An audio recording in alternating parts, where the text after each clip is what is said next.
So hello everyone, welcome back to Spectra series, and today we're going to see program number 3 of chapter 4. Here they're asking us to find the greatest number in a list which has been entered by the user.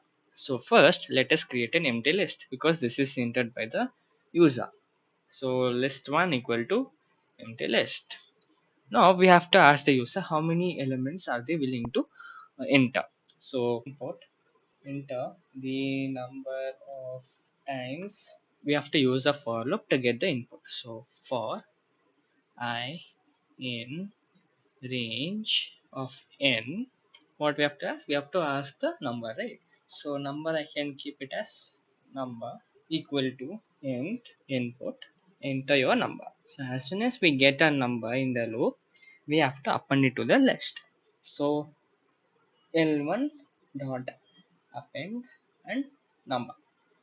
So the number which we enter in that particular turn gets added to the list. Now finally, to print the maximum of the list, x equal to max of L1, print x. So let us see how this works. So let me give it as 5. Let me enter 34, 90, 67, 45 and 34, 36.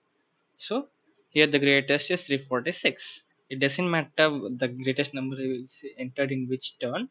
It just takes the list, sorts it by maximum and finds the maximum value and prints it.